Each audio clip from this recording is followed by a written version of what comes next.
is B2 TV show. Murakoze cyane abakunzi ba B2 TV nkuko mubizi turabakunda ho muri hose. Tubanje rero kubasuhuza no kubaha ikaze muri iki kiganiro. Ngira ngo nkuko mubizi duhora dukora cyane, duhora dushaka ibintu byiza, amakuru mukeneye kandi yagufasha gutera imbere mu buzima bwawe bwa buri munsi. Ubwo rero hirya no hino bari muri Amerika murabizi, muradukurikira, comment zanyu turazibona, bari Canada, Europe, Asia, ibihugu by'Abarabu, za South America. Nta hantu hatari abantu bumva ikinyarwanda. Ubu ngubu tumaze kugira community nini y'abantu bumva ikinyarwanda, kandi ni byiza yuko tubagezaho rero amakuru mukeneye. Uyu munsi rero nkuko mubizi ibiganiro nakagaruka, twabazaniye umutumirwa. Ni umuntu ufite background nini, ntago nabasha kumuvuga. Ben, ni karibu kuri B2 TV. Ni karibu wisange mu rugo. Ngewe cyambere wenda nakubwira nuko nakurikiye YouTube yawe Ben Nkiko. Ku bantu badukurikira mushake ayo mazina Ben Nkiko kuri YouTube, urasangaho ibiganiro byiza byagufasha gukura mu buryo bw'umwuka n'uburyo bw'umubiri. Ko twebwe iyo tuvuga ubuzima tubufata mu buryo bubiri. Hari ibyo tubaho muri ubu buzima, ariko hari n'ibindi tugira by'umwuka bitunga roho zacu. Ubwo rero nagira ngo nkuhe ikaze kuri B2 TV, hanyuma utwibwire Ben ni muntu ki, hanyuma turakomeza ikiganiro nyuma maze kutwibwira. John rero urakoze cyane, wowe n'umunyamakuru mugenzi wawe twicara mwakoze kunyakira. Ni agaciro gakomeye cyane, ariko natire mwahisemo yo irarenze. Mbayana imyaka myinshi cyane, ariko nari ntarahagera. Nuko ni ikintu gikomeye cyane. Rero nitwa Benjamin, nkuko bivuze banzi kenshi kuri Ben Nkiko. Nkaba maze imyaka myinshi. Iyo umuntu amaze imyaka 15 irenga muri Amerika burya yabaye ubukombe. Hanyuma donc ndi umugabo, mfite umudamu, mfite abana batatu, abahungu babiri n'umwana umwe w'umukobwa. Nagize amahirwe yuko naje hano ndi ngaragu, ariko umuryango ugenda wiyagura, umaze kuba munini cyane. Hanyuma rero muri kariyeri yanjye nagiye nkora ibintu byinshi cyane. Ngiye kubivuga biramara igihe kirekire, ariko kuko wambwiye ko nibwira abakurikira B2 TV nta kibazo rwose. Nagerageza nkubwire mu by'ukuri mu ncamake y'igitabo cyanjye. Impamvu nyamara ngira ngo mvuge kuri abo kantu no kugira ngo ikiganiro turi bugire kigire mu by'ukuri agaciro, bitewe mu by'ukuri n'umuntu n'abantu bari kuganira. So ibyo turi buganire ntabwo nzi ibyo wateguye, ariko ni ibintu bigirira akamaro abakunzi ba B2 TV. Ariko donc nizera ko wantumiye kubera kubona ko mfite amakuru nshobora gutanga. So nize hariya kuri Right State, mpabana impamyabuzi hari ubwo bachelor's degree muri electrical engineering. So ndi engineer. Navuyeyo njya gukorera ikigo cyo gikora moteri z'indege bita GE, General Electric. Nari umucontractor hariya. Hanyuma muri 2014 nibwo ninjiye muri US Air Force. Maze kujyamo n'ubu ndacyakora igihe gitoya kubera impamvu na obligation z'umuryango. Ntabwo njyayo igihe gito gishoboka.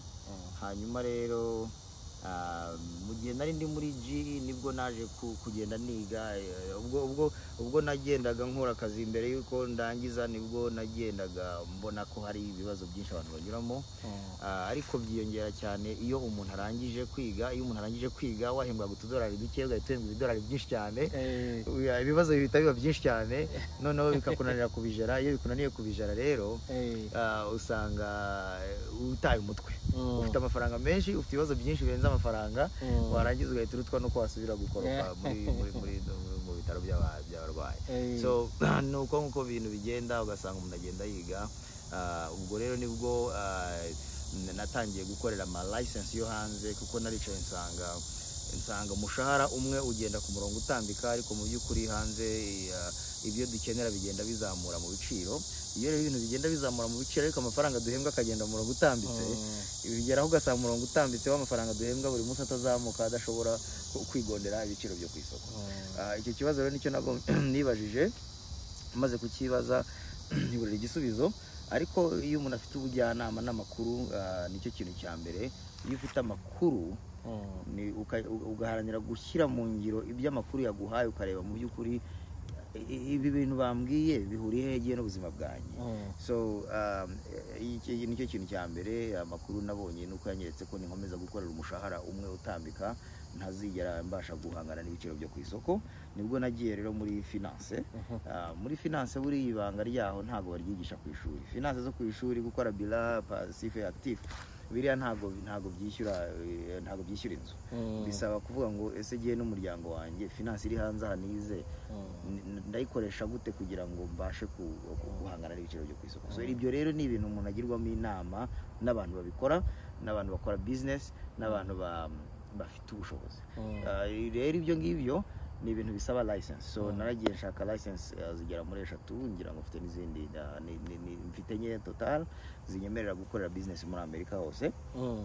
Impamvu nashatse izo license nuko ntago ari uko byari experience personnelle, donc bijya ku giti cyanjye, ahubwo nahise ntekereza n'abandi bantu bashobora kuba bari kunyura mu buzima nk'ubwo mbaye. Yari umusore yarashatse, agize umuryango, atangiye kugira ibikorwa by'iterambere, ariko byose bimuroha mu myenda kurusha amafaranga yinjizaga.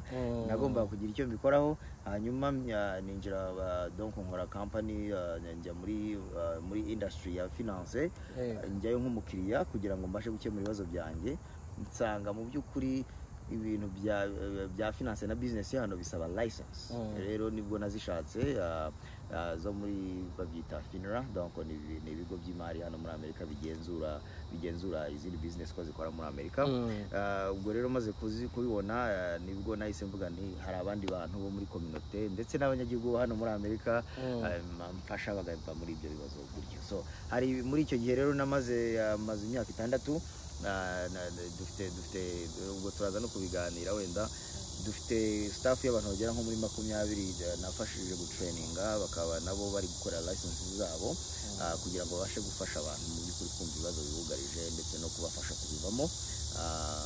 N'urugendo rurerure kandi turacyakora, mu by'ukuri turacyagenda twagura imipaka kubera ko ibyo byose mbikora muri Amerika. Beni arakoze cyane, ngira ngo muri kumva ko CV yiwe iraremereye, ifite ibintu byinshi. I wish I can be you, kubera ko ndi kumva nkifite urugendo rwo kugenda nkanjye. Nize contabilité muri kaminuza, ariko for now ndize nta hantu nyikoresha. Ngewe nikorera akazi ko mu muhanda, I'm a truck driver. So mba mu muhanda mpanganye na mayire, ntajya ndangiza buri munsi, mbyuka nkatangira nkiruka. So ubuzima burirukanka cyane. Rero wari uvuze ku bintu bijyanye nuko akenshi uko umuntu akura, ko agira inshingano nyinshi, ariko ubushobozi bwe bw'amafaranga buva ahantu hamwe kandi ayo mafaranga adahinduka. Usanga ibibazo bikenera amafaranga ari byinshi kandi ahantu hava amafaranga ari hamwe. Rero nkunganire impamvu ibibazo by'amafaranga biguma ahantu hamwe nuko uba uyahabwa n'umuntu umwe ukorera, ukamukorera amasaha adahinduka. Rero aba yarakubwiye amafaranga azaguha, ntabwo yaguha amafaranga menshi arenze ayo mwavuganye. Ntabwo wagenda ngo nakoze byinshi uyu munsi mparenze ayo twavuganye. Uyu munsi ejo nari nateruye wenda ibikarito 10, uyu munsi nateruye 20. Nubwo nabikoze mu isaha imwe, gerageza umwe wenda mu isaha imwe twavuganye $10. Waba wakoze byinshi, waba wasinziriye, waba wakoze bikeya, mu 10 nguha n'igipasi. So nari nagira ngo ubwire doko. Hari akantu akunze nabonye kuri YouTube yawe kavuga ngo how money works, I think, uko amafaranga akora. Uyu munsi rero Beni, impamvu nifuje ko tuganira, ngiye maze iminsi nkurikirana ibiganiro byawe, mbona ibintu uvuga bijyanye n'ama mortgage. Hano rero muri ubuzima tubamo hano muri Amerika, abantu iyo tuvuye muri Afrika dukunze gukora ibiganiro, abantu bakandika muri comment ati iyo mugeze muri Amerika babaha amazu y'ubuntu, bakabaha ibiryo by'ubuntu, hari ibiti musoromaho amafaranga. Donc abantu bazi ko iyo umuntu ageze hano ubuzima buba burangiye. ariko ngewe mbwira abantu yuko ahubwo iyo ugeze hano ugeze mu gihugu kitari ikiwanyu uba ugomba gutekereza cyane, uba ugomba gutangirira ubuzima kuri zero, niko nabivuga. So uyu munsi rero nifuje ko tuganira ku kintu bita mortgage. Abantu benshi turacyumva nka mortgage, ariko ubundi iyo bavuze mortgage ni iki baba bavuze? Ubundi ikintu bita mortgage ndagerageza kugisobanura mu magambo make, ariko mu by'ukuri kugira ngo n'abakunzi bamenye doko ni nk'uburaro umuntu aguha kugira ngo wowe n'umuryango wawe ubwugamo baguha ufite icyizere cy'uko uzabwegukana. So mortgage ni umwenda w'inzu ihabwa umuntu, yaba agiye kuyibamo cyangwa se agiye kuyiha abandi ngo bayibemo. Rero iyo mortgage uri kuvuga ni akenshi hano muri Amerika, kuko nk'icyo kintu wari uvuze mbere, ibintu byose birahari. Iyo babitanga nk'ubitangira ubuntu, ariko ababitangira ubuntu baba bashyize umutego inyuma, umuntu uri kubifatira ubuntu atabasha kwitegura, azabasha gushaka kwisobanurira mu by'ukuri ku giti cye. Ndamutse uyu munsi nje nkaguhereza inzu, iyi nzu ngiyi yawe n'ifunguzo irafunguye, iriya nzu wayinjiramo neza wishimye, cyangwa wavuga uti nagira amakenga? Waba ufite amakenga uvuga uti why me? Yes. So mortgage, izi nzu zose usanga batanga z'ubuntu, bati inzu ni 200,000, si ngombwa rwose yuko ugira ikintu twishyura. Donc reka duhere kugira ngo umuntu agire mortgage abavuye ntago umuntu ava mu bihugu by'iwacu ngo azanahita ajya mu nzu ngo ajye gusaba inzu. Iyo ageze hano hari abantu bamwakira, hari amaboko amwakira, ndetse mu maboko amwakira niyo ashobora kugira uruhare mu kuzatsinda mu kugira ubuzima bwiza, cyangwa se mu kugira ubuzima bufite ingaruka zitari nziza. Aho rero niyo mortgage izamo. Amakuru ya mbere bakubwira niyo ugenderaho, kuko uravuga uti John yarambwiye. Ushobora kutabibwira umugenzi wawe muhuye, ariko ukavuga uti John yambujije gukora kiriya kintu, kubera ko nkigera aha ngaha hari umuntu barakujije. So iyo umuntu avuye rero iwacu araza akagera hano, akajya muri apartment agakodesha. Apartment itandukanye na mortgage, kuko nyiri apartment ni ufite mortgage ya banki. So banki cyangwa ibigo bishinzwe kuguriza abantu amafaranga agura amazu, niyo aba afite ownership, nibo ba nyiri ayo mazu. Wowe iyo uvuye muri apartment uravuga uti ngiye kugura inzu, ukavugana n'umudamu wawe, cyangwa se uri umusore urangije kaminuza, ukavuga uti ngiye kugura inzu, ugahita usohoka ukajya muri company, ukajya muri banki, ukabwira uti ko mfite ibihumbi bingahe, mwankupa 200,000 nkagura inzu. Ikintu cya mbere bakubaza, barakubwira ati wicaye aho ngaho tugiye kureba, tugaruke turakubwira icyo twakubwira, twagufasha. Rero abantu babashinzwe mortgage baba ari abahanga cyane, ko baba bafite license zo kugurisha mortgage. Nagira ngo nkubwire John, banki zitanga inguzanyo yo kugura amazu, ntago banki ziba zifite amazu. Banki zo ziragenda zikakugurira inzu, wowe ugasigara wishyura banki.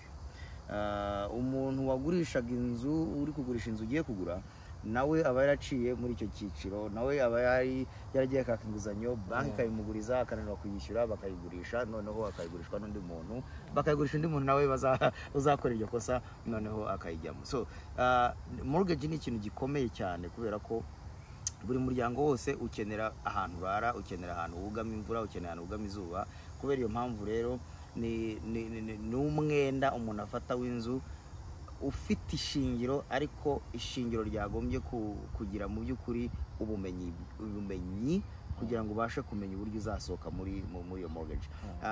Iyo rero utazi, iyo ugiye bakaguhereza urufunguzo, ya banki ikakubwira ati congratulations ubonye inzu, banagushakira umuntu ujya kuzishaka, utishyura ukajya umwirukanka inyuma, akakubwira ati iyi niba wayikunze niyo tuguha. Harimo ikintu nshaka kugira ngo nkubwire mbere yuko ninjira muri detail cyangwa ukambaza ibindi bibazo. Iyo bagushakiye umuntu, iyo ugiye kuri banki bakakubwira ati okay, ubu ukeneye mortgage, tugiye kugushakira umuntu uzagufasha gushaka mortgage. bakavuga bati Peter ni uzajya gushakira mortgage urayishaka hagana hehe bakukorera ibyo bita kureba mu by'ukuri credibility wize uyu muntu ko tutamuza akaba ashaka mortgage na amafaranga angahe ni risk ko twamuha amadolari angahe ku buryo tugomba kuyakurikirana byibura n'inzu tukaba twayigurisha ariko nangahe twamuha niba utwara truck giye nkaba ndi mu businessman Peter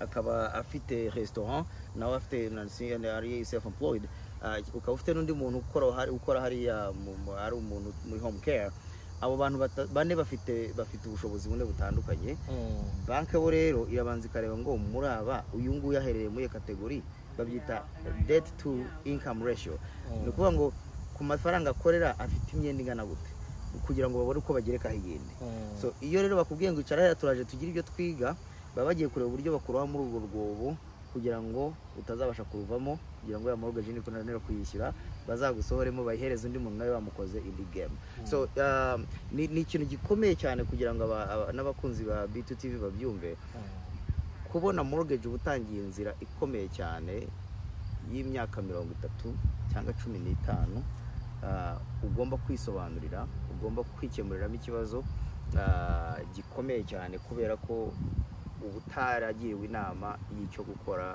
iyo ugiye kuyigura icya kabiri ubutaranagishije inama abandi bantu bazifite kugira ngo bakubwire ibyo bakoze n'amakosa bakoze kugira ngo bashe kuyirinda icya gatatu usanga abantu benshi batagira bagira inama financial advisors bakubwira ati uyiguza umwaka wa mbere mu myaka 5 naho uzaburi mu myaka 10 naho uzaburi kandi imyaka 30 burya nta gihe kirimo ni ejo bundi imyaka 30 kabirashize so yes wenda wakomeza kambaza ariko nuhura na wa muntu baguhaye kugira ngo ajye kugushakira amazu mugenda koza ati ese bakwemere mortgage yangahe ushobora kuvuga uti bambwiye ngo batewe na trust bavuze barakubwira bati qualifying 200,000 uko babanje bareba ese afite umwenda w'imodoka check afite umwenda w'amashuri yes yarangije kaminuza afite 60. iyo begeranyije iyo myenda yawe babikura muri kubera ufite social security number yawe bateranya imyenda yawe yose ufite bicaye muri office wicaye imbere baguhaye agakawa utazi iyo bari gukora yes urimo kunywa bagateranya imyenda yawe yose bakareba income so niba ukorera 100,000 ukaba ufite imyenda yo 60 mu by'ukuri usigaranye 30 byo kwishyura ama bills byarangira bagahita bakugereka inzu 200 bakakwimya 300 bakakwimya 400 so wa muntu bagoye kugushakira inzu ahita akubwira ati rero nubwo banki yakwemerera 200 ariko iyi nzu niyo 300 kubera ko wa muntu wakujyanye kuri tere abashaka ya komisiyo akorera ibi turuka ku gaciro k'inzu yakugurishije rero yamaze kubona udafite ubumenyi buhagije muri ibyo bintu arakumanipira yakubwira ati hey ngiye nshobora kukujyana handi hantu baguha inzu itari kuri ya banki uvuye y'300,000 akujyana mu nzu mbega zirengeje ubushobozi bw'izo banki yakwemereye akanakujyana handi hantu bazakwemera kuba umwenda urenzeho nawe ukajya mu nzu wishimiye ko ari inzu nziza y'igiciro ariko mu by'ukuri aba yakongereho undi mwenda 100,000 uzagufata igihe kirekire kwishyura kandi salary yawe itahindutse amafaranga winjiza n'imyenda itahindutse Ben urakoze cyane ngira ngo turi buze kugira ikiganiro kiryoshye kubera ko ubwo wenda muri makeya ibi bintu bya mortgage impamvu nashatse kubizana uri kubona tuba muri apartment hari igihe ufite umwana yakina mu nzu abaturanyi bakavuga baturasakuza rimwe na rimwe bakakuhamagarira polisi noneho tugatekereza mortgage nka escape y'ibyo bibazo dufitanye n'abaturanyi ukavuga uti ningi wanjye nzaba nisanzuye umwana azakina ikindi nzaba ncitse apartment nyivuyemo ni byiza ariko nk'uko wabivuze akenshi hari amakuru tuba tudafite mbere y'uko dufata iyo mortgage rero ubwo nagira ngo nanone twinjire se naho nkubaza mvuge nti noneho ni ibiki umuntu ugiye gufata mortgage yakabaye yitondera akabanza kubimenya neza ni ibiki akwiye kubazi nayahe makuru agomba kuba afite kuko usanga baguhaye mortgage nk'uko babitubwiraga rimwe na rimwe baguhaye mortgage irengeje ubushobozi bwawe ariko bo kubera ko bazi ko niramuka ikunaniye bazaza bayigurishe kandi wamaje gushyiramo amafaranga wenda umaze imyaka 5 wishyura irakunaniye barayigurishije donc target yawe ntuyigezeho ni ibiki umuntu yagahagurutse ajya gushaka mortgage yabanje kwitaho by'ingenzi icyo kibazo kirakomeye cyane ariko ni n'ingenzi. Mubwire story? Hera story. Njya kugura inzu yanjye, inzu yacu, donc umudamu wanjye hari ku Bunani, donc ndi kukubwira icyatumye tujya kugura inzu, nicyo uvuze, donc nicyo uvuze. Twabaga muri appartement, noneho urumva nari mfite umwana umwe wa muri 2018, twari dufite umwana w'imfura wirukanka afite imyaka 4, noneho dufite n'akandi kagahinja. Ku Bunani mukuru wanjye araza, noneho dufite n'abarumuna ba madamu baje. Ni Ubunani, abantu baricaye muri salo, nta n'umwe uri kunywa inzoga, turi kureba televiziyo, tureba uko ibice by'isi birasa umwaka. Noneho binjira, mukuru wanjye aza mu rugo, kuko ari we wari umushyitsi wa nyuma, yinjira mu rugo, ntago yibutse gufunga umuryango ngo awufunge, kubera ko muri aparitoma burya abantu hano bubaka aparitoma bakoresha materiyeri ziri simple kugira ngo basevinge amafaranga. Ni ukuvuga ngo uyu mwana wanjye yatambukaga cyangwa umuntu mukuru agatambuka, umuntu wo hasi yumvaga turi kumukandagira mu mutwe. Mbere yuko njya muri apartment, nari baga muri apartment kuri floor ya 2, umwana wo hejuru w'umuturanyi nanjye yatambukaga, numvaga ariko nkandagira mu mutwe. Noneho umuturanyi twari duturanye wabaga hasi ahamagara polisi, ariko abivuga nabi kuko byari byashyiraga ubuzima bwanjye mu kaga. Yabwiye polisi yuko ari kumva hejuru amajwi y'abana n'abamama bari kurira ko umugabo ari gukubita umugore. Ubwo rero ntago nabimenye. Noneho saa 7 saa 8 tugiye kumva twumva abapolisi baraje bamara umwanya, kuko twari turi kureba televiziyo. Baraza bamara umwanya, kumbi barimo barumviriza niba hari umuntu uri kurira mu nzu, hari umwana uri kurira. Noneho umwana wanjye witwa Joshua niwe wabonye, yagiye muri hallway, abona umuryango uri prompt open, ahita avuga ngo hi officer, aramupopera kuko abana barenda. Noneho murumuna madamu aravuga ngo Joshua come on back in. Noneho ndasohoka kuko umwana yamaga ati hey, ati abapolisi baje kudusura. Okay, ndasohoka ndagenda ku muryango. Long story short, mbaza abapolisi ikibazanye, barambwira ati umuturanyi wawe uri hano hasi atugiye kuri gukubita abantu hano byakomeye. Ndababwira ni of course nabese nanjye ibyangombwa byanjye. Noneho barambwira ati umuntu wazi hari ikintu mupfa. Ndababwira nti nta kintu dupfa. Noneho yari muri Louisiana buriya bavuga ko ari abantu bagira ibintu badakunda birabura ibintu nk'ibyo. Ariko iyo mwahuye ku manywa ugira ni umuntu mwiza cyane. Aseka rwose kwa kundi basimayiringa gake. Nizero umupolisi yarambwiye ati si ubwa mbere duhamagaye tuza hano batubwira ko ibintu byadogereye mu rugo. Ndabona mwishimye, ndabwira ni unadutestinga abantu bose bari hano mu nzu, nta muntu uri kunywa byeri ngo utagira ngo twashutswe. So kuko yatubwiye ngo uwo mupolisi yatubwiye ngo ntago ari ubwa mbere adutumyeho tukaza hano. Ndebye mu idirishya mutuma sanga ni imodoka 7 zari hanze. Nibwo nahise mvuga ni na madamu turavuga ati igihe cyo kugenda kirageze. Twari tumaze umwaka dushaka inzu, ariko kubera iyo pressure yahise tuma dufata iyo tubonye. Nta kwezi kwashize twari twayibonye. Urumva hagati yuko dufata umwanzuro wo gusohoka hari ikintu gikomeye cyari cyarabaye. Kuri church aho umudamu wanjye yajyaga aho ngaho, yaraziranye na pastor. Noneho pastor tumutumira mu rugo, araza turaganira. Noneho kubera information nkabaza pastor ni gute nshobora kwishyurira appartement, nkaba mfite umukozi ufite amafaranga menshi gutya ngana gutya, na menshi ntabwo navuga menshi. Nge namwerekaga ngo nshoboye kwishyura appartement, sindajya inyuma na rimwe muri appartement, simbuka ukwezi nishyuye. Kuki nshobora kujya kwaka inzu bakambwira ngo ntabwo tuyigura?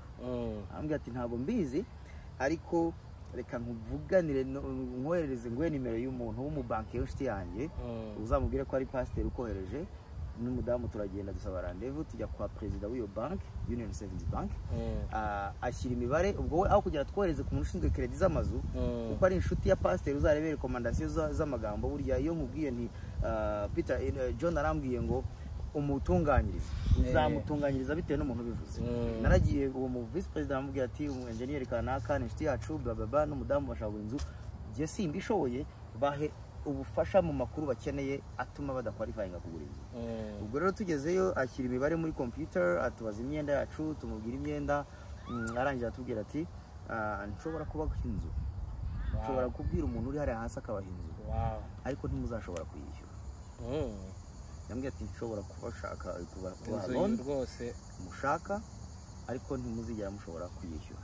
Ubwo ndeba madamu wanjye dukeneye kubishyira mu rurimi twe twumva, abi breaking it down, aravuga ati mufite imyaka 2 byibura kugira ngo mukemure ibibazo by'imyenda mubanze muyigabanye, ama credit cards mubanze muyagabanye, then muzagaruke, kuko ubwo nari imbere yuko ninjira mu bintu bya finance kugira ngo menye mu by'ukuri impamvu. Nabyo byose bintera inyota yo kumenya ngo abantu bakora amakosa bagashaka kugura amazu batumva mu by'ukuri icyo bivuze. Iyo ntagira amahirwe yo kuganira n'uwo muntu wo hejuru ngo anyohereze hasi, ariko yarambwiye ngo ni mwihangane mushaka indi apartment yo kubamo, mubanze mukemura ikibazo 1 2 3 4 5 muzagaruke nzabaha inzu, icyo gihe muzabasha muhagaze neza. Yes. So ni iki rero umuntu aba agomba kuba yujuje. Ubwo ngiye kukubwira ibyo yambwiye nagomba kuba nujuje, noneho mbenye nsubije ikibazo. Tubwire kabisa abakozi ba Bitu TV bafite amatsiko kandi ni byiza. Yes. So iyo ushaka kugura inzu uba ukeneye kugira planification. Planification ugomba kugira, itekereze mu buryo ujya kunzi itaruzura ukabona mu ishansiye barashyizeho babyita blueprint yuko inzu igomba kubakwa nuko izaba imeze irangiye. Umuntu uri harya inyuma y'icyapa iyo ayirebye aravuga ati iyi nzu izaba imeze neza, ariko umuntu uri inyuma y'uruzitiro uri mu gusiza ibitaka rubirunda hejuru y'ibindi n'ubu uri gukora akazi abona imvune za. Twebwe iyo tuje kuyigura ubu uri kugura ka kazi kose kagiye muri ya nzu, ukanashyiraho na ya banki izayikugurira. Hanyuma rero iyo utabanje gukora some clean up, no kuvuga ngo ibibazo wari usanga ngo banze ubivane mu nzira bijye ku ruhande, icyo gihe uje gufata ya nzu zo yije kwigereka mu bibazo ariko igihe kirekire gishoboka. So icya kabiri no kumva uko mu by'ukuri isoko ry'amazu rikora. Kuba muri apartment no kuba mu mazu ni ibintu bibiri bitandukanye. Iyo uri muri apartment iyo robine ipfuye ubigenza gute? Urahamagara kuri office automatically rwose uhitahamagara. Yes. Nta giceri na kimwe utanga kugira ngo robine bayisinge. Iyo ufite inzu robine ikagira gutya igashwanyuka bigenda bite? Ugomba guhita wikora mu fuko ukareba uburyo uyikoresha no gushaka abatekinisiye cyangwa ukabikora. Ni urugamba rukomeye, kuko iyo umuntu atangiye agura inzu bisaba yuko ubanza ukavana credit cards zose mu nzira, kuko ziba zibangamye zongera umwenda. Umuntu iyo agiye kuguha inzu arabanza akareba ufite imyenda ingahe John, akareba agasanga ufite imyenda waho waguze laptop, umwenda waho waguze imodoka, umwenda waho waguze intebe, umwenda waho waguze igitanda, umwenda waho waguze matola, kuko byose baba bitangira ubuntu ukajya gufata ubuntu credit hana bayibonze. Noneho wenda ukaba ufite donc bakazi baragasanga John afite income imwe, donc umushahara umwe, ariko iyo umugeze mu ntoki afite company zigera muri 6 agomba kwishyura. Nitugereka yacu ya 7 ni twese n'indu azajya abanza kwishyura. Ni ukuvuga ngo kubera ko nta muntu ubukuzi baba bagomba kwishara muri office bakavuga ati uyu muntu azarangiza kwishyura credit ya 500 ryari, ko turuzi yishyura amadolari 10 gusa. Credit ya 500, credit card ya 500 iyo wishyura minimum payments ishobora kugufata imyaka 3 kugira ngo urangije kwishyura amadolari 500. Imyaka 3. So umuntu rero muri ya myaka 3 ku muntu agwayenze y'imyaka 30 uba utarabasha mu by'ukuri no kugira ahantu gutangira kwishyura yanzu. Noneho tujye ku modoka. Imodoka y'ibihumbi 10 ifite wenda watse kuri loan nawe bakayiguhera ubuntu, bakagwera ku interest rate ya 14% ujya kwirangiza y'ibihumbi 32. So mu by'ukuri ugatwara imodoka uyitanye uzi ko wishyura ibihumbi 10 uzishyura 18, ariko kubera ko utumva agaciro ka intere baguhaye ukazajya kureba uko yose ko nishyiro premier zo itariki ya mbere y'ukwezi kwa mbere, nkabangarutse nkishyura itariki ya mbere y'ukwezi kwa kabiri, amafaranga abona atatirimutsa havaho ukabona biracyari byabe. Yes. So wa muntu uguha inzu arabanza kevara ibyo byose akareba uyu muntu yishyura gute, ese yishyura ku gihe. Hari umunsi n'umwe yigeze amisinga payments, donc umunsi agomba kwishyura ku itariki ya mbere akishyura ku ya 5. Byari byagenze bite ko yari yahembwe kuri 25. Izo analize zose bafite software ziri sophisticated zihita zibahereza rezita, bakahita bambwira bati dukurikije ibintu umuntu akora ntumuha amafaranga yanyu, ariko bakaza bakagira gute bakaguha amafaranga uko babona nyine uzastaraguringa bakaza bakayitwara bakayisubiza. Impamvu ituma bayiguha nuko bahise babona ufite ibibazo byinshi bagahita bayiguhereza, nyamara bakayima mu truck driver uza kukubwira ati genza yishyura mu myaka 4 I guarantee n'ikimenye nta wundi mwenda mfite. Bahita bakubwira ati ufite bad credit therefore ntabwo dushobora kuguha inzu yacu. Nyamara wa muntu winamenyekana aho hasi bati ngwino ni wowe dushaka gufasha, nta bandi bantu bashobora kuguha inzu wese, twebwe ngwino tuyiguhe ukagera nimero bakugiriye. Ariko bamaze kubona ko ufite ibibazo bitandatu uri kurwara nabyo, bagomba kugerekera icya karindwi. Nyuma y'imyaka 10 niba baguhaye inzu uzishyura 2,000, nyuma y'imyaka 10 uzaba wahaye 24,000. Nyuma y'imyaka 20 uzaba wahaye 48, nyuma y'imyaka 30 uzaba wahaye 70, 72, baze bakubwira bati twaguhaye umwenda w'200,000, ariko turareba tugasanga mu by'ukuri minimum payment wishyura ni 2,000, ariko wishyura mu by'ukuri 200 ku nzu. Rero mu by'ukuri ni 72 umaze kutwishyura, imyaka 30 irashize, twishyura hasigaye cyangwa witaye ushaka kandi ahantu ujya kuba cyagiye kikagera, donc utari wagera no muri mwatsi. Ariko nyamara ubaze bya 2,000 ubahereza ku mwaka, ubwo mu mwaka ni 12, donc ubaze imyaka 30 uhaye 220. Ya 720 yose wishyuye ku nzu y'ibihumbi 200, umaze kwishyura gusa 220 ku nzu. Iyo ni matri simple, nashyiramo ibindi biri sophisticated, ariko ndagira ngo abakunzi bawe, abakunzi bacu bajye bakoresha mate yoroheje. Kuko nicaye ku meza ajya kugura inzu, nabaje mortgage originator, donc banki ifite umuntu wicaye hariya na cravate ari gusekera, kuko abari bumene champagne maze gusohoka, bafite umunoteri wicaye aho, bafite umuntu wagushakiye inzu, we nta nubwo yongera kuhinjira, noneho bakaguhereza ibipapuro, bafite abantu bavuganira, bafite n'abanyamategeko bari ku ruhande rwabo, wowe utagira n'umunyamategeko, wowe wagiye nta n'umusemuzi n'ururimi utarwumva neza. So icyo gihe rero akenshi buryo uri kuvuga ikintu gifite legal document, bakoze ibidokima birimo amategeko, bihambiriyemo amategeko tutabasha no kumva, abarengera wowe atakurengera.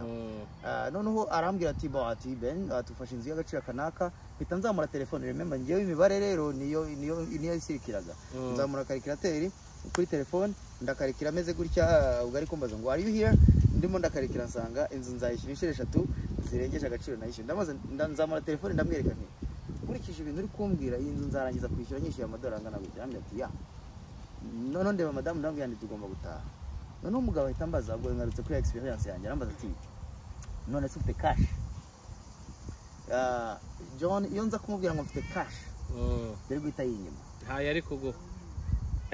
Ni abanyamibare, abakeneye izentere ko azishyiraho, kuko we ni remember abashaka passive income, ni amafaranga azaza imyaka 30, akabikora inshuro nyinshi zishoboka, azikorera abantu benshi bashoboka bafite ibyo bibazo, urumva. So nanjye byabaye ngombwa rero yuko njya gushaka ubufasha kugira ngo nzabashe kwishyura iyo nzu mu gihe gitoya, nubwo nari nkeneye kuva mu bukode, nkemera donc ngasunikwa n'izo pressure za polisi ndi guhunga n'abaturanyi. Naragiye mfata inzu, ariko nyamara narenze ku nama y'umufinance w'umubanki, wambwiye ati ntabwo igihe cyawe kiragera cyo gufata inzu.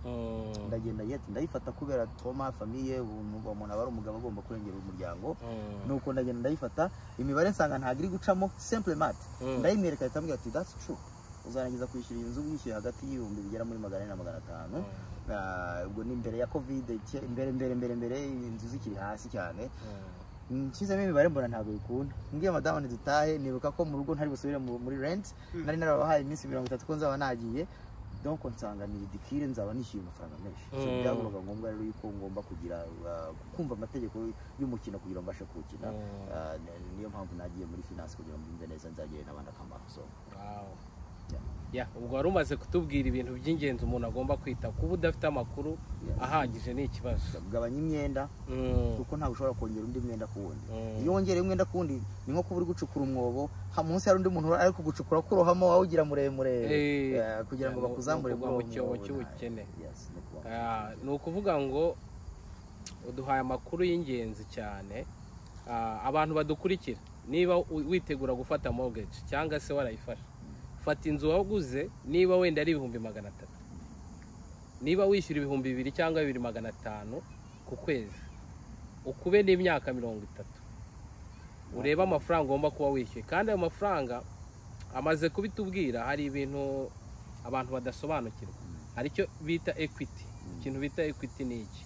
Kugira ngo umuntu abashe kucyumva, kuko muri bya 2,000 wenda wishyura ku kwezi, ntago ya mafaranga yose ava muri bya 300, hari za nyungu. Ubwo ndagira ngo umuntu utazi imibare nkanjye mikeya byumve, utibwira ko niba warafashe inzu y'300 ukaba wishyura ibihumbi 2,000. Niba wishyura ibihumbi 2,000 ugire ngo ubwo ngubwo usigaje kwishyura ibihumbi 298. Donc hari intere za banke, hari nayo wishyuye kuri ibyo bihumbi 300. Ibyo bintu umuntu abyumve gute kugira ngo umuntu donc imibare apfe kuyumva gake? Equity no kuvuga agaciro, donc inzu igenda izamuka cyangwa igabanyuka mu gaciro. Ntago ari twebwe tugenda tuzamura agaciro k'inzu. Okay? Iyo uguze inzu amadolari 100,000, reka dufate mate yoroheje 100,000. Bakakubwira tuzajya wishyura, reka dufate 200,000. Bakakubwira tuzajya wishyura amadolari 2,000 ku kwezi. Iyo ikintu cyambere agombye gukora, agombye gufata statement, donc ya fagitire baguha, ukabanza ukareba amafaranga mu by'ukuri wishyura akajya ku nzu, ukanareba mu by'ukuri inyungu uhereza abantu bakugurije iyo nzu. Impamvu bigora kwishyura inzu nuko usanga amafaranga muri bya 2,000 umuntu yishyura buri kwezi, amafaranga ajya ku nzu ni make cyane, ni nka 200 cyangwa 190 muri ya mbombe y'ibihumbi 2,000 wishyura buri kwezi. Ugasanga rero mu by'ukuri biragoranye kugira ngo ubone equity, building equity. Bafata agaciro k'inzu bagakuramo amafaranga umaze kwishyura, noneho bakareba amafaranga asigaye, amafaranga ugenda wishyura muri iyo nzu niyo agenda building equity, right? So nukuvuga iki, nukuvuga ngo bya 2,000 wishyura buri kwezi by'imbumbe, banke wagiye kugura itakubwiye ngo hey, icyatanu ni inyungu yacu, 500 niyo wishyura ajya kunzu, akenshi wahita usohoka ugataha. Ntabwo ubimenye, ntabwo bakwibira iryo banga, ntabwo bakubwira iryo banga. Ayo 500 mu by'ukuri niyo yubaka equity. Cyatanu yo ni inyungu ajya mu mufuka rubanda, yo nta hantu afite, yo nta gaciro afite ku nzu yawe. Ahubwo yandi 200 300 turi kuvuga niyo afite icyo avuze ku nzu yawe. Waba wayiguze kugira ngo uyibemo, waba wayiguze kugira ngo uyikodeshe, waba wayiguze kugira ngo uyitange mu gift. Iyi nzu tishyuye cash, iyo umaze kuyizamura ukageza ku 30,000, donc ubugenda building equity bitewe n'amafaranga umaze kuyuzuza. Niyo mpamvu ufata igihe kirekire kugira ngo ugire equity. Niyo mpamvu usanga iyo ugiye kugurisha inzu nyuma y'imyaka 2, 3, 4, 5 yiguze, usanga mu by'ukuri nta kintu uzabukuyemo. So kereka inzu yazamuye agaciro kenshi, ariko inzu yazamuye agaciro n'izindi zizegereze bazazamuye agaciro, zose zizamukira cyane. Ibanga rero akenshi usanga ririmo kandi rigoranye, usanga kugira ngo ubashe kwishyura amafaranga makeya bisaba ko utanga down payment yo hejuru. Nukuba down payment ni iki? Ni pourcentage uhereza umuntu ugiye kukuguriza, uyamuha mbere kugira ngo akugabanyirize inyungu. Ayo mafaranga niya determina icyizere n'uburyo uri seriye n'ubushobozi ufite kugira ngo ubashe gutunga kugira ngo ugure yanzu. N'urugero naguha niba inzu dukoretse ku rwa rugero rw'200,000, ukabwira uti mfite ibihumbi byanjye 30 hano, ubu mweretse ko mu by'ukuri uri umuntu ukora, uri umuntu uzigama, uri umuntu ugira planification, kuko deje ubumuhaye pourcentage ya down payment. So ayo mafaranga ubumuhaye hari ubwoko bwa intere atwara akavanaho muri bya 2,000, ugasanga ugabanyije. Niba wari kuzishyura mu myaka 30 bikajya muri 25 cyangwa 20, oya bishobora no kuguma muri 30, ahubwo bakagabanya amafaranga buri kwezi uzajya wishyura, aho kugira ngo wishyure 2,000 ukishyura 1,800. Kuri bo bagufurusa bagusuggesting imyaka 30 kugira ngo ibe myinshi zikururuka. Yes. Noneho nta nubwo bakubwira ko hari penalty uramutse uje ukayishyura mu myaka 10, kuko baba bamaze kukarikira bagasanga mu myaka 10 ntabwo uzashobora kuyishyura, kubera yuko niba ufite income imwe yinjira mu rugo, ufite ibiryo urya, ufite imyenda 6, nta handi hantu ushobora gukura amafaranga yo kuza kugira ngo wishyure inzu ubwa mbere usitse ibindi bintu. No kuvuga ngo uramutse wishyuye mbere y'imyaka 30, nka gutyo wenda ufashe inzu y'imyaka 30, reka twibaze ku bantu bamaze kuyifata. Umuntu yafashe inzu nta makuru afite, uri kumva, yaragiye kwa kundi watubwiye, wahuye n'ikibazo, ushaka uburyo ugomba kugisohokamo direct, uvuga uti reka mve muri apartment harandambiye, inzu wenda urayibonye n'ibyo, ariko ibyo byose ntabwo wabimenye mbere yo kuyifata. None ni iki umuntu ashobora gukora kugira ngo asohoke muri icyo kibazo? Ni gute umuntu yakora kugira ngo nibura inzu ayishyure vuba ive mu nzu? Icyo ni ikibazo gikomeye cyane. Nshobora kuguha igisubizo utari bukunde, ariko iyo ntaga inama nyine umukoce ntago agira emosiyo. Ni umuti urasharira, hari igihe ubutana uba ufite kanseri utazakira. It's okay yuko umuntu yaguze inzu akaba ayifite uyu munsi, ariko ntago biri okay niba adafite uburyo, niba tumva ibyo ari gukora akabona yishyura buri kwezi. Amafamiye menshi tugenda twicarana twagiye mu zindi ntago njya njya kusura famiye njyango na mortgage, nuko wakizamu ikiganiro kubera abakunzi bashaka kwenda ko ubaha ubumenyi. Tugenda tujyanwa n'izindi mpamvu, tugasanga bamwe baba muri apartment, tugasanga bamwe baba mu mazu, noneho tugasanga niyo mbogamizi ya mbere bafite. Mu by'ukuri yinjiye mu nzu azi ko ari success, ati nangiye kuba home owners. Iyo tubasuye cyangwa tuganiriye muri rendezvous muri office zacu, dusanga zanze arizo zibabangamiye bwa mbere. Ikintu cya mbere agomba gukora ni ukubanza akumva ikosa yakoze financier, ariko ntago ari ikosa rye, ni ikosa ry'uko atari afite amakuru yibanze kugira ngo abashe kwiyekipa. Iyo umuhigi agiye guhiga arabanza agatwara umuheto n'umwambi n'imbwa byose akiyekipa kugira ngo abashe gucyura umuhigo. Iyo atawucyuye ariko aba yagiye ari afite ibyo agomba kuba afite. Icya kabiri, ikipe yose iri gukina ibanza kumenya amategeko mbere y'uko iza guterwa penalty. Rero iyo itsinzwe ntago ari ikosa iba yakoze, ahubwo ni uko ikipe bahanganye nayo iba yaje ifite ari ikipe ikomeye. Kugura inzu ntabwo ari ikosa, ariko kuyigura utazi ibyo uri gukora ni ikosa. Inama natanga nuko ashaka umu advisor, umuntu umureberamo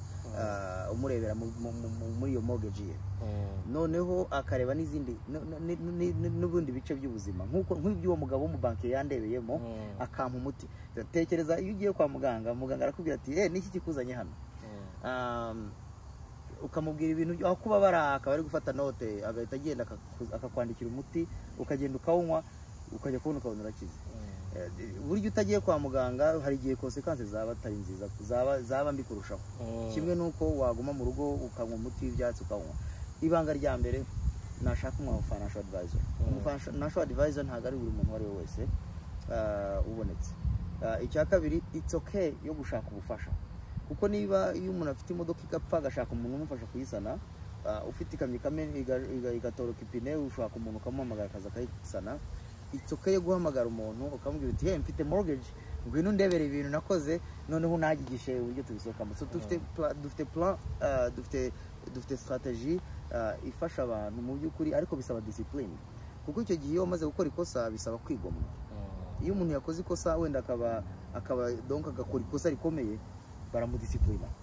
So hari undi muntu uza akagudisciplina akabwira ati ubwo wamaze kubona ko wakoze ikosa, ngiye kuguha inama, ariko ntago azagukinira. Coach ntago agukinira umukiriya, ariko arakubwira ati nidukora ibi tugakora ibi, ukidisciplina tuzatsinda. So umuti wonyine n'ubwo naguha, shaka ubufasha. Icya kabiri, uzana statement yawe uyikiriye uwo muntu uzakugira inama, noneho ayirebeho. Icya gatatu ni basha gukora liste z'imyenda ufite, numara gukora liste z'imyenda ufite, werimine ishoboka yose ive mu nzira. Ariko discipline iza iyo umaze kwerimina umwenda, amafaranga wari uwishyuraga ya credit card ugahita uyacezamo, aho kugira ngo ujye kwishyura umwenda wundi wa kabiri ukurikiye, noneho abashe kwishyura principal bwa bufaranga bukeya, apana kuri intere yo hari abantu bashinzwe kuyongera, mwenye mari ni uyishyiraho, kuko niwe ugena yashaka kumwungukira. We ya amafaranga wishyura umwenda wa mbere uyajyana ukayishyura umwenda wa kabiri, ariko principal ukavuga uti ndashaka kongera ya minimum payment ijya kuri yanzu, ariko nkoresheje amafaranga nishyuraga umwenda wa hariya. Guterura wa mwenda ukawigomwa, ukazana ya mafaranga ukayongera kuri ya yandi wishyuraga. Yes. Ariko ukayashyira ukadicta ukavuga ati aya najye kuri principal. Ukabivuga wowe apana. Iyo utabivuze n'ubundi barongera nayo bakora intere bagafata minimum bakongera bakayashyira. Bisaba ko dicta ukavuga ati ndashaka ajya kuri principal. Iryo ni ibanga rya mbere. Irya kabiri, uko ugenda wishyura imyenda nuko discipline ukagenda uyashyira ku wundi mwenda, ugasigara ari mortgage yonyine ufite, nayo ukakora ku buryo amafaranga utavuga ngo nagize ibindi bibazo. Donc uko wishyuye umwenda wishaka ikindi kibazo kiza n'undi mwenda, ahubwo gabanya imyenda nibwo ugira freedom noneho nugenda ukayongera kuri ya mortgage uhindure n'uburyo wishyuraga mortgage. Niba barwaye imyenda w'imyaka 30 tukaba tumaze kubona ko ari company yashaka kuzana income, passive income mu myaka 30, noneho ukaba ufite imyaka 50 ugiye waguzeyo yanzu, uzajya kurangiza imyaka 30 ufite imyaka 80 bakayikwambura utamaze kuyishyura, then ugahita usohoka, then bakayihereza undi nawe akajya gutangira bushyashya, inzu igahora mu isoko nawe ugahora utagira inzu. Reba uburyo wayishyura mu gihe gihwanye n'imyaka usigaje gukora. Niba ufite imyaka 30 ufite imyaka 30 yo gukora muri Amerika, it's okay. Ariko niba ufite imyaka 40 ugasinya contract y'imyaka 30 kugeza mu myaka 70 ugahagarika gukora cyangwa ukabira ikimuga cyangwa ukagira gute ku myaka 60, ahantu uraba ufite amafaranga uzakomeza kwishyura muri ya myaka 10 isigaye uzaba utagikora. Yes, kuko hari ibyo bita escrow. Mu buri abantu bishyura 2000 hari ahantu bita escrow bifata nk'ijambo escrow nyine. Ni amafaranga niko dusigaye tubyita ava mu mufuka wawe, ariko company yaguhaye umwenda nayo itayafite, akaba ari muri babo. Noneho iyo wananiwe kwishyura bagenda bakora muri escrow bakakwishyurira. Rero ni ukuvuga ngo dufite risk uyu muntu ari broke, reka ajye yishyura menshi, tugende dufata amwe tumushyirira aha ngaha, nabura icyo kwishyura niyo tuzafata tukomeze twishyure, nayo nimara gushiramo nibwo tuzakora inzu tukashyira muri foreclosure. So iyo rero umuntu amaze kumva utwo tuntu twose tudutaye turi muri iyo mortgage, nibwo agomba kuvuga ati wait a minute, maybe nshobora kuyifinancinga ya nzu. Izo ni inama zituruka ku mujyanama gufasha akubwira ati tugiye kwerimina amadete, cyangwa se tugiye guha one loan ikombina amadete 6 wari ufite, tuyongere ku nzu, turebe pourcentage ushobora gukoresha, ujye wishyura one bill. Uko bill ze 6 zitesha umutwe kurusha bill imwe. It's okay ko nakwishyura 2500 ku kwezi kugira ngo akuruta uko nakwishyura 3 bijya imagine usohotse mu nzu ugasanga abantu 6 baje baje kwishyura. Oya, ibyo byambayeho ngewe ubwo nanjye ngiye gushyira ibyanjye hanze, ariko kuva nahuye na muganga biroroshye. Wari uvuze ako kantu ko kugira ububirizi bwinshi, ngewe hari igihe ngira gutya nkakwaka nka sensa, avuga ati mbabarira umpaye sensa kuko bazancaginga kandi nta nahemba. Uri kumva, nkaba natse amafaranga umuntu kugira ngo nyashyire kuri konti batazayaburaho, nahembwa nkajya kuyamuha. Donc ari igihe rero amabirizi yacaza mu gihe paycheck tanaje. Kiba ari ikibazo. Ni ikibazo kuko wigeze wumva umugani bavuga ngo ibyo bimeze nko kuguriza Peter kugira ngo kuguriza Yohani kugira ngo yishyure Petero. Mu by'ukuri n'ubundi ugenda va-et-vient ntabwo ushobora kugura. Wamvomboye. So nuko bigenda bimera. So bisaba rero kwigomwa, bigasaba kumenya amayeri yo kugira ngo bikore. So akandi kantu kehuse cyane nakubwira, iyo imwe mu miti abashobora kuzabaha abajyana bashobora guha don't kubwira abantu bagukurikiye, bashobora kugira inama yo kukubwira ngo aho kugira ngo wishyure rimwe mu kwezi, jya wishyura 2 mu kwezi. Kuko iyo wishyura 2 mu kwezi, hari ukwezi kumwe burya kugira ibyumweru 5. Iyo ntabwo mvuze hari difference yo kwishyura buri byumweru, hari kwishyura buri byumweru 2, hakaba no kwishyura 2 mu kwezi. Iyo umuntu yishyura 2 mu kwezi bitandukanye no kwishyura buri byumweru 2. Buri byumweru 2 uje ukishyura ukavuga uti ndishyura 1000 buri byumweru 2, aho kugira ngo nishyure 2000 mu kwezi. Burya hari amezi hari ibyumweru bigera nko muri 5 cyangwa 6 mu mwaka uzaba umekinzemo extra payments. Iyo rero ubikoze extension mu myaka 30 uzasanga ucrunchinzemo maybe nk'umwaka uzaba warishyuye ukaba uri ahead, ukaba waragize. So iyo wicaranye rero n'umuntu akureba umaze igihe kingana icyo ufite umwenda, usigaranye ibyumweru bingahe, nizi extra payments ushobora gukora, ese tuzazishyira kuri principale, ese ufite escrow, ese ufite PMI, ufite donc hari utuntu twinshi ashobora kukurebera akagufasha kubyumva mu rurimi ruri simple, donc mu buryo wowe ushobora kubyumva bikagufasha gufata. Hari umugabo w'inshuti yanjye twajyaga tuganira ibintu kandi tuvuga ikinyarwanda twese, agahamagara undi muntu ati mfasha kumva ibintu byo nari kuvuga kandi tuvuga ururimi none se ntabwo wize mu ishuri ukajya usobanurwa n'abandi banyeshuri kandi mwari masotse. Rero ibyo bibaho. Rero ikindi kibazo nari ndi kwibaza, ibintu bya interest rate bijongera gute muri ibi bintu? Ni ryari utayiminga neza uko ushobora kugura inzu cyangwa ushobora kubuyirondera? Icyo kibazo ni ikibazo gikomeye kubera ko nta muntu n'umwe ushobora kukubwira igihe cyo kugura inzu n'igihe cyo kutayigura. Byose bigaruka ku mikoro y'umuntu. Impamvu nari mbivuze ni uko hari igihe bavuga ngo ubu interest rate iri hasi wagura inzu, ubu ngubu ntabwo ari igihe cyiza cyo kugura inzu, hariho inflation, hariho ibiki, donc muri izo nuza babyita ngo sellers market cyangwa buyers market. Ni ukuvuga ngo abantu bagurisha donc mu gihe cya covid okay reka mbanze mbere kuri icyo cya interest rate. Federal government donc abategetsi ba hano habona department ya housing nk'uko bibaho mu bihugu byose, nibo bicara bakagenda bagena izamuka ry'ubukungu n'izamuka ry'amazu n'inuza n'agaciro kayo. Buri myaka 6 kugira ngo hari buri city buri karere kagenda kohereza abantu bashinzwe kubarura amazu no kuyahigena agaciro. Rero nawe yawe baratambuka bakayihigena agaciro utabizi, washyira muri Google ugasanga inzu y'amagana bigeze kuri 230. Ariko mu by'ukuri entere ntago ari twe tuyishyiraho, ishyirwaho n'abategetsi, okay? Kubera ko baba bareba bakavuga bati ese abantu benshi barimo baragura amazu cyangwa abantu benshi ntabwo bari kugura amazu. Iyo basanze hari ahantu hari slow, nubwo ndagira ngo mbishyize no muri inflation, iyo basanze abantu benshi cyane bari kugura amazu bazamura entere kugira ngo abantu bagire courage nkeya zo kuyagura, noneho igiciro kikistabiliza, isoko rigasubira down. Iyo babona abantu isoko rya amazu yabuze isoko, bamanura entere noneho kugira ngo abantu bagire inyota bajye kuyashaka.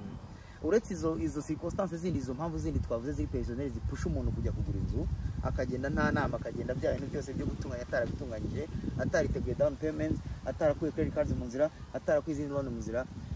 Entere ubundi barakubwira ngo household donc 20% cyangwa 50, hari aho uzabaza kubwira 30% bya income, 20% ubundi yagombye kujya kuri house bya income yawe.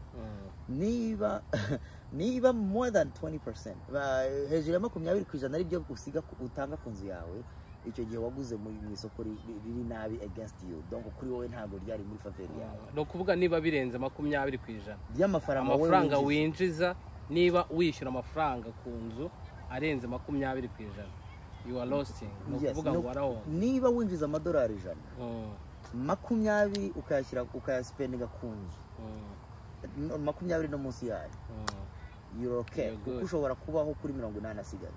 Ariko iyo utangiye kugera kuri 25, 30, 40, 50 n'ibindi bibazo bindi byose by'ubuzima, hano imibare igaragaza ko icyo gihe uba udashobora kuzabasha gutera imbere bishoboka. Wow, reka tugane ku bibazo bya nyuma. Ibi biganiro ndabizi abakunzi ba B2 TV muri buze kuryoherwa kandi muzabikunda, ndabizi muzongera gukenera Ben kugira ngo yongera tugiremo. Ngiye gusa naho mbaza ikibazo cyaba ari icya nyuma kuko ntago twabirangiza. For now we cannot go there tuvuge ngo turamaximije ibintu byose twakibazamo hano, ariko reka twibaze noneho ikibazo gisatira mu bya nyuma kivuga ngo refinancing ni iki, ni ryari umuntu ahitamo kuri financing. Ndaje aho hantu mpanyure, ariko kugira ngo utaha ntazabyibagirwa, nagira ngo mbwire abantu bajye bagura amazu bwacya akabona bamwohereje ibaruwa ivuga ngo guhera uyu munsi wishyuraga banki runaka, ejo uzaba wishyura iyindi banki.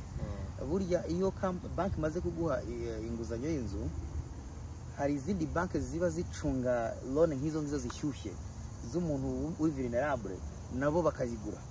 Noneho ukaba wicaye muri bya bipapuro bavugaga bohereza muri mailbox, wajye kubona ukakubwira ngo guhera uyu munsi ntabwo uzajya wishyura, mu guhera ukwezi gutaha ntabwo ari twebwe uzajya wishyura, uzajya wishyura John, kubera ko loan yawe bamaze kuguhangika, barangije babona indi banki cyangwa izindi mortgage lenders zibaha menshi, bagahita bayitwara bakakoreza letter bakubwira bati wowe guhera iyi tariki uzajya wishyura ahangaha, genda ukreye. So nukuvuga basigara noneho bagucuruza mu zindi companies nazo, donc umunsi uzajya ubona ufite inzu bakakubwira bati guhera uyu munsi ntabwo ari uzajya wishyura, uzajya wishyura bariya baba baguze bafashe none bakayigurisha n'iyindi banki, n'iyindi nayo ikazayigurisha n'iyindi, ariko bagenda bagukoreraho turna wowe utabizi kubera kutabyumva.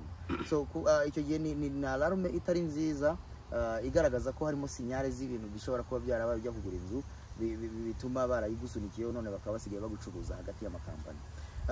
So ese refinance ishobora kuba umuti? Yes, refinance ishobora kuba umuti, kubera ko icyambere refinancing ishobora kuri financing no gufata imyenda myinshi ukayikombina ukayigira umwenda umwe warangiza ukawutwarira hamwe. So think of this way, wari wigeze ujya gutashya ndabizi narabikoze. Okay, good. So tekereza ufite inkwi uduti ukagenda ugasega igiti ugaca inkwi zigera muri 50, warangiza kuzitashya kugira ngo uzitware bikoroheye wabigenzaga gute? No kuzegeranya ukazihambira ugashyira ku mutwe akatwara kamwe umuba umwe ukagenda ukawushyira mu rugo, sibyo? Uribuka ko iyo ari abana benshi umwe bagafite umuba munini undi muto undi munini undi ugereranyije bitewe n'uwo yatahije n'uwashoboye kwikorera. Buri muntu wese yagombye kugira imyenda ashoboye kwikorera. Iyo afite ikiba kinini akenshi wagabanyirizaga abandi ugatanga inkwi zawe utabishaka ariko kuko zari ziremereye. So refinance ishobora kuza kuba igisubizo cy'umuntu ufite imyenda myinshi. Niba ufite student loans nk'ufite umukiriya no muzungu sinivuga amazina hano, yafashe umwenda $150 yishyurira umukobwa w'ishuri kubera ko yari afite revenge y'ababyeyi batamwohereje ku ishuri.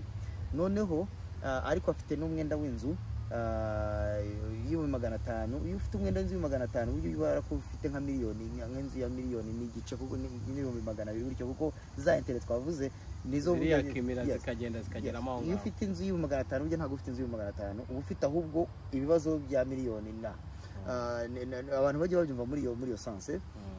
Refinancing ishobora kuba umuti iyo ufashe inkwi nyinshi z'ibibazo ukabyegeranya ukabitwikira rimwe. So iyo ufashe student loans muri case y'uwo mugabo mubwiye ugafata icyo kizu cye ugafata kuko niba inzu ari 6%, student loans kaba ari 4%, credit card kaba ari 14%. Ubwo reka tuvuge mu Kinyarwanda 6%, 14%, 12%. Banki ikugurije umwenda personal loan buryo guca 30%, Best Buy guca 29%, ugasanga buri wese ugenda umuha intérêt 4%, 6%, 15%, 20%, 30%. Nicyo gituma wicara hano ugatuma umutwe bikakunanira kubikemura kuko utanga inyungu uzihereza abandi bantu zitandukanye n'ubushobozi ufite. Iyo rero financije ufata ya myenda yose ukayegeranya, niyo wafata 7%, ukajya ku nzu bakaguhereza loan yishyura abantu bose uri mu myenda, noneho bakajya baguha fagitire. Niyo burya baguha wenda bakabwira ati tugiye kwishyura inzu $200,000 wari ufite 200, twishyure student loans $100,000 wari ufite, twishyure credit cards $30,000 wari ufite, byose tubyikorere tuguhe umwenda $290, noneho ujye uduha one facture $3,500. Noneho aho kugira tuguhe intérêt ya 6%, turaguha 8%. Icyo gihe baba beriminiye ya 25%, ya 29%, ya 13% by'abandi bose. Nubwo bwose bakubwira ngo yari $10,000 wari ufite muri banki, iyo utashoboye kuyerimina mbere yo kugura irya nzu, chance zo kugira ngo iyo wishyura minimum gusa uzarangiza kwishyura mu myaka 20 n'undi ya credit card bidashoboka. Ahubwo iyo noneho umaze kurifinancing bakakwishyura iyo myenda yose ugasigarana umwenda umwe gusa, uricara noneho niyo wajya gushaka akazi ka kabiri kakajya kaza ukakaruhaho aho ngaho, uba ufite first of all ufite umugabo umwe uri kukwishyuza, ntabwo ari abagabo benshi bari kukwishyuza. Icya kabiri uba ushobora gukora umugabo n'umugore bagakora, umwe akajya akishyura, mugakora zaranje amazindi twavuganye zituma ushobora kwishyura umwenda vuba bikabasha gukemuka. Hari n'igihe rero no kuri financing bitaza ari umuti. Niyo mpamvu nkubwira ni buryo umuntu aragenda agashaka financial advisor akaba ati ngibi ibintu mfite, ngibi na biriya mfite, ngibi na biriya mfite, wangiriye nawe. Yes, so numva icyo kintu nawe umwadvisor we akareba umuti ukubera ujyanye n'ibibazo, kuko bafite inama nyinshi cyane, banafite ibikoresho bishoboka kugufasha bikabasha kukuba. Ngira ngo rero abakunzi ba B2 TV tumaze gukora ikiganiro, hari ni kirekire ariko ndi kumva ndimo nshaka kugisoza kugira ngo tuzarebe ubundi twakomeza parti ya kabiri ifitemo ibindi bijyanye n'ibyo bya credit cards, n'ibyo bijyanye n'amaroni, personal loan n'izindi zose zishamikiyeho. Turebe ukuntu twazabijyamo tukabireba kuko nabyo nk'ubu nkanjye nigiyemo ibintu byinshi narinzimo hano, kandi biransunikira yuko ninjya gufata mortgage ngomba kuzaba niteguye neza. Ubwo rero vraiment ndi kumva nagushimira, mvuga ngo abakeneye ubufasha nibyo ukora, ngira ngo ubwo nanjye ndaba umukiriya wa mbere ndibuze kureba uburyo twadiringa tukareba time ufite nkazaza ugakorera ubugenzuzi ukareba uko mpagaze ko nanjye ndizera ko ndi mu bagabo bafite ibibazo byinshi bikeneye umuti. Ubwo hari n'ibindi tutarebye ibijyanye n'amasiranse y'amazu byo biba bimeze gute? Aricyo kibazo cya nyuma dufunga. Ubundi icyo ni ikibazo gikomeye kubera ko iyo umuntu akodesha hari ibyo bita ngo renters insurance. Hano muri kino gihugu nyiri business ntabwo ari we burya wikorera umutwaro wa business ye, ahubwo ibibazo bya business ye buri gihe abyohereza ku bantu baje guprofita muri iyo business. Iyo umuntu akodesha hari nk'amafaranga nk'amadolari nka 20 wishyura bita renters insurance, ni ukuvuga ngo uba uri guhereza nyir'inzu ukodeshereza amafaranga yishyura assurance nyamara ari inzu ye. Ahubwo tukiri aho twebwe twigeze kugira ibyago inzu yacu irashya dusanga niyo assurance nta twari dufite turahomba. Ubwo rero inzu uri kumva ngira ngo naho ngaho kuko baratubwiye ngo ntago twari dufite assurance y'ibintu byacu byari mu nzu. Ubwo ushimira Imana ko utarusinziriye igashya mudahari kuko nicyo inzu yo inzu irashya nyine umuntu agahomba inzu ikongera ikubakwa. Ndetse iyo basanze ari amakosa iyo mudafite assurance sonze umuntu w'ifite yanjye hari ntago n'umuvuga izina inzu yimutse mu nzu ya mbere ajya kugura inzu ya kabiri, inzu nziza cyane, amaze kwimuka inzu yagiyemo irashya. Hano bafite uburyo bakorera amafaranga cyane ku buryo bashobora gusanga ari n'imashini iteka yahiye, ariko kubera impact ishobora guteza mu bantu bari kubamo bakagira toto ko inzu yose igomba gusenywa bakongera bakayubaka. Kubera iki? Barashaka gusubira zero kugira ngo wongere uzabaha amafaranga menshi. Noneho ikintu bakora bakoresha insurance. Insurance ni ukuvuga iki? Assurance ni ukuvuga ngo simfite amafaranga 500 byo kwikorera ibi ngibi, nzajya mbaho udufaranga duke buri kwezi, nihagira ibyago biboneka kuri iyi nzu ni mwebwe muzabyishyura. Ubu transfeye ibibazo ku wundi muntu none ukajya umwishyura udufaranga duke. So kuba kodesha babyita renters insurance, kuba afite amazu babyita homeowners insurance. Ni amafaranga bari make cyane atari menshi cyane, ariko nyir'inzu kugira ngo ayiguhe ntashobora kwemera donc iyo company ntago bashobora kwemera ko ugira iyo nzu utaberetse yuko ufite renters insurance. Rimwe na rimwe baranayikubwira naho uyigura mbere yuko njya muri nzu kugira ngo urufunguzo cyere kuberetse yuko ufite aho mwavuganye ukaba wahamagaye bakwemera. So ni ikintu gikomeye. So ubu transfer risk ni ukuvuga ngo ngiye kujya nishyura iyi company, hari n'igihe iba ari muri bya 200 bishyura buri kwezi, akenshi babifatiramo nk'imbumbe bakajya bagafata risk kugira ngo inzu niramuka ihiye, inzu niramuka igiriyemo umwuzure hakaza ibiza, noneho bazabashe kugira gute bazabashe kukwishyuriza. Ngira ngo kugira ngo harifiye turangiza itandukanye n'ibyo bita warranty. Warranty nanone ni ubundi bwoko bw'amafaranga wishyura kugira ngo arengere ibyo bintu bindi biba birimo mu nzu n'imbere. Inzu ziba zifite ibikoresho byubatse, iyo uri gushaka assurance y'inzu bakubaza materiel yubatse, ubuso bwayo imbere kugira bayikorere igena agaciro, badetermine amafaranga uzajya wishyura kugira bamenye ubwishingizi bwayo. Ariko noneho hari izindi za warranties z'ibintu biba birimo imbere, maybe wowe impamvu batakwishyuye ku bintu byarimo imbere nuko utarafite warranties z'ibintu byari mwaho imbere, cyangwa se ibyo bintu wari utunze bikaba bitari covered muri program wari ufite. So ni ngombwa ko umuntu yumva mu by'ukuri renters insurance ko nishyura amadolari 20 niki kiri covered, ese ni inyuma n'imbere. Hagize imashini yo kumesa ipfuye mpamagara ndetse ni mpamagara nyinzo ntabwo mpamagara nyinzo. So again ni ibintu byo gusobanukirwa ukabasha kumenya ngo ese mvugana na company twavuganye mu ruhe rurimi, materiel bakoreshaga bavuga ngo ese inzu yayubatsijwe n'ubihe bwoko. Akenshi usanga umuntu asubiza ngo yes bavivura, ugasanga mu by'ukuri iyo ukeneye assurance bakubwiye yuko ibyo wavuze atari byo byari covered. So ni ngombwa no kubyumva yeah. Ben, reka tugushimire cyane, tuvuge ngo iki kiganiro mukurikire na channel ya Ben yitwa Ben Inkiko kuri YouTube, wamubona ugakurikiraho ibiganiro byiza cyane bijyanye n'ubuzima bwacu bwa buri munsi bukora ku ifaranga. Ubwo rero reka tugushimire kandi utwemerere tuzongere tugukenere kugira ngo tuganirize kuri ibi bintu kuko ni byiza, abantu barabikeneye. Yes, ibitekerezo natanze ni ibitekerezo byanjye bwite, nta kigo na kimwe mpagarariye, okay? Na niyo mpamvu nakuyemo ingofero yanjye ya organisation yanjye, Team Unstoppable. Ntabwo no kubitekerezo turi kuganira kugira ngo mu by'ukuri bigire akamaro abakunzi bawe, organisation zawe, ndetse na diaspora n'abantu bizagirira akamaro. Donc umuntu wese azaje gushaka umuprofessionnel we n'umujyanama we bazamufashe. Abafite ikibazo bashobora ku-reaching out. Nimero yanjye ni 937 558 reka nyisubiremo, ni 937 559 ushobora kuduhamagara abantu bakagufasha.